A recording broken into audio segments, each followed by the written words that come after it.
कि मोदी जी पूरा देश को बेचना चाहते हैं। दलाल सरकार मुर्दाबाद मुर्दाबाद। सरकार को इन स्कूलों की जमीन को अंबानी और अदानी को बेचने नहीं देंगे। देश को बेचने वाले प्रधानमंत्री मुर्दाबाद मुर्दाबाद। बेल हो सेल हो पूरा देश सेल पर लगा दिया। दलाल मोदी मुर्दाबाद मुर्दाबाद मुर्दाबाद। शिक्षा मंत्री कहते हैं वोट हमने लेनी है, आप क्यों चिंता कर रहे हो? मोदी मर गया हाय हाय कहते हैं जुमलेबाज हैं, जुमलों से सरकारें नहीं चलती। इलेक्शन के बाद वोटां की बुरड़ी सी रोल के और नावा फीस देनी, स्कूल ये बंद हो जाने।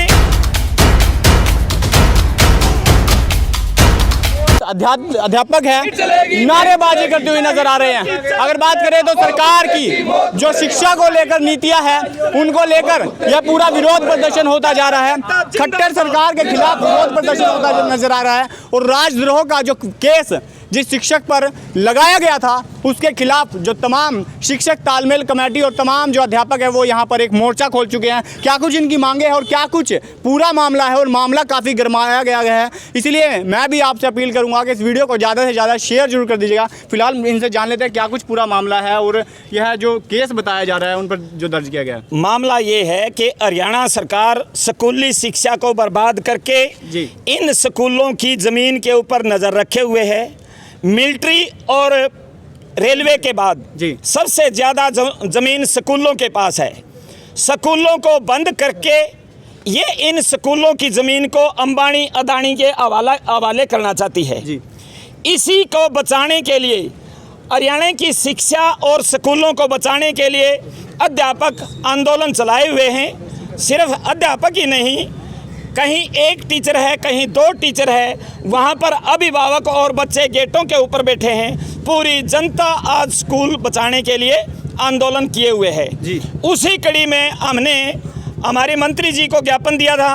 वहाँ पर भाषणबाजी करते हुए एक साथी ने सिर्फ यही कहा कि मोदी जी पूरा देश को बेचना चाहते हैं, खट्टर स्कूलों की ज़मीन को बेचना चाहता है, लेकिन ये किसी भी कीमत पर सफल नहीं होने देंगे। जिला प्रशासन ने उनके खिलाफ राजद्रोह का मुकदमा कर दिया।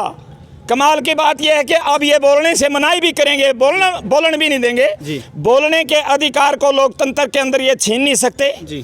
आपके माध्यम से हमारा कहना यह है, एक साथी पर राजद्रोह का मुकदमा हुआ है, हजारों साथी राजद्रोह का मुकदमा बर्दाश्त करने के लिए तैयार हैं, लेकिन हरियाणा सरकार को इन स्कूलों की ज़मीन को अंबानी और अदानी को बेचने नहीं देंगे।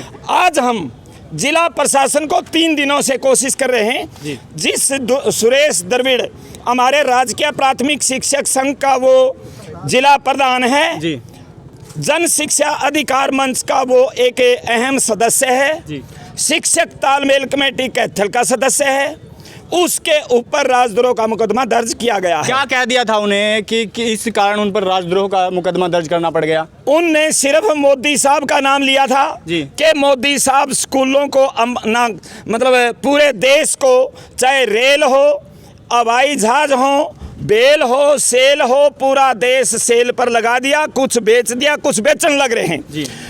एयरपोर्ट बेच दिया, रेलवे स्टेशन बेच दिया, रेलवे की जमीनें बेच दी। इसका विरोध उन्होंने किया था कि अंबानी अदानी के हवाले इन जमीनों को हम किसी भी कीमत पर नहीं होने देंगे। और लोगों से आह्वान किया था कि लोग इस बारे में खड़े हो जाएं और लोग आंदोलन करें, सड़कों के ऊपर आएं और इन जमीनों को मतलब देश की संपदा को, संपत्ति को बेचने से बचाएं। तो आज़ादी से पहले की बात करूं तो अंग्रेज़ों के समय में अगर आप अंग्रेज़ों के खिलाफ बोलते थे तो आप पर मुकदमे दर्ज हो जाते थे, परंतु आज़ादी के बाद जब लोकतंत्र बना यानी संविधान बना तो संविधान के अनुच्छेद 19 ने अधिकार दिया कि आप बोल सकते हैं, अगर आपको पीड़ा है तो आप अपनी आवाज़ को उठा सकते हैं। परंतु इस खट्टर सरकार में, भाजपा की सरकार में अब उस पर भी रोक लगा दी गई है, जैसा कि इनके द्वारा बताया जा रहा है। इन्होंने केवल इतना ही कहा था, क्या कुछ फिर उसके बाद रहा कि जब आपने आपके माध्यम से हम एक बात और कहना चाहते हैं। आज पूरे प्रदेश में 3000 के लगभग स्कूल ऐसे हैं जिसमें कहीं एक स्कूल है। आप जाकर देख सकते हैं, हमारे यहाँ अपने कैथल में ही ब्राह्मणीवाड़ा है। पूरे प्रदेश के अंदर माध्यमिक कन्या माध्यमिक स्कूल सारे के सारे बंद कर दिए गए हैं। यानी पहली से 8वीं तक कोई भी लड़कियों का अलग स्कूल नहीं रहेगा। आपने कन्या की बात करी, पर बेटी बचाओ बेटी पढ़ाओ का नारा भी तो दिया था। ये सिर्फ नारे देते हैं, जुमलेबाज हैं, जुमलों से सरकारें नहीं चलती, ना जुमलों से पेट भरते। नारा ये बेटी बचाओ बेटी पढ़ाओ का देते हैं और बेटियों के लिए सड़कें मतलब स्कूल, बेटियों के स्कूल बंद कर रहे हैं। सबसे पहले हमला बेटियों के स्कूलों के ऊपर किया है। जी, आपने कहा बंद कर रहे हैं, परंतु ये मर्ज का नाम दे रहे हैं। वो मर्ज का नाम कैसे ढका जा रहा है? 2 स्कूल हैं जी, दोनों का अलग आईडी है जी, अलग कोड है जी। एक कोड और आईडी को आप बंद करके अगर दूसरे में मिला रहे हैं या ना मिला रहे हैं, इस बात का क्या मायना है? हम तो यही कहेंगे कि वो स्कूल बंद कर दिया। लड़कियों के नाम से आज पूरे प्रदेश में 8वीं तक का कोई भी स्कूल नहीं है। दूसरी बात यह है, अब इन्होंने एक ट्रांसफर ड्राइव चलाया। कहीं पर एक अध्यापक है, 3000 स्कूलों में लगभग पूरे प्रदेश में 1 से लेके 3 तक अध्यापक हैं, वो पढ़ाई नहीं करवा सकते। बच्चों को अध्यापक नहीं मिल रहे। इस देश के अंदर एयर इंडिया बिकी हुई है, उसके बावजूद एयर इंडिया का मंत्री आदित्य सिंधिया है। हम ये कहते हैं जहां एयर इंडिया है नहीं उसका तो मंत्री बना रखा। जहां लाखों बच्चे इंतजार कर रहे हैं, हर रोज सड़कों पर बैठे हैं, नारेबाजी कर रहे हैं, उनको टीचर नहीं दिए जा रहे। ये सरकार कैसी चल रही है? शिक्षा मंत्री और मनोहर लाल खट्टर जी बार बार अपनी नीतियों का बखान करते हुए नजर आते हैं। हम बहुत बड़े विकास कार्य कर रहे हैं, शिक्षा के क्षेत्र में विकास कार्य कर रहे हैं। शिक्षा मंत्री जी तो ये कहते हैं, या प्रधानमंत्री न मुख्यमंत्री जी ने इसकी कमान अपने हाथ में ले ली है, अब शिक्षा मंत्री पीछे कर दिए। जी,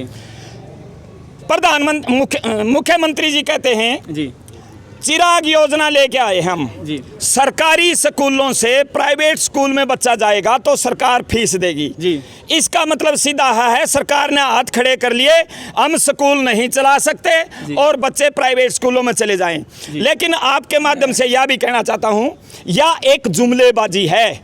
प्राइवेट स्कूलों में ये फीस नहीं दे सकते, सरकारी स्कूलों में 3 साल ये किताबें नहीं दे सकते, प्राइवेट स्कूलों में फीस कैसे दे देंगे? शिक्षा मंत्री से जब हम प्रतिनिधिमंडल बात करता है, शिक्षा मंत्री कहते हैं वोट हमने लेनी है, आप क्यों चिंता कर रहे हो? मतलब ये न्यू कहेंगे कि हमने प्राइवेट मतलब गरीबों के बच्चे प्राइवेट स्कूलों में पढ़ा दिए, हो सकता है 2-4 महीने वो फीस भी दे दें।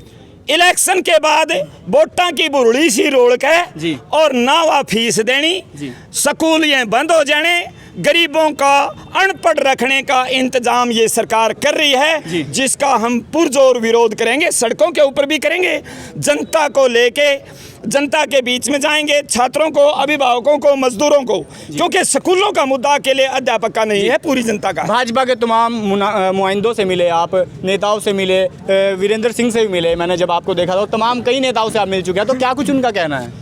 हमारा सीधा सा उद्देश्य है, हम पक्ष विपक्ष के जितने भी बड़े नेता हैं उन सब को अपनी बात ज्ञापन के माध्यम से कहेंगे। कल को जब ये लोगों के बीच वोट लेने के लिए जाएंगे, कोई ये ना कहे मेरे को तो पता ही नहीं था, किसी ने बताया नहीं। हम ये कहेंगे हमने बताया था, जब ये स्कूल बन रहे थे तो हमने ज्ञापन दिया था आप लोगों को। कल हम मुख्यमंत्री उप मुख्यमंत्री को ज्ञापन देना चाहते थे, कैथल के जिला प्रशासन ने रोक दिया। कैथल के जिला प्रशासन ने उप मुख्यमंत्री दुष्यंत चौटाला को ज्ञापन नहीं देने दिया गया।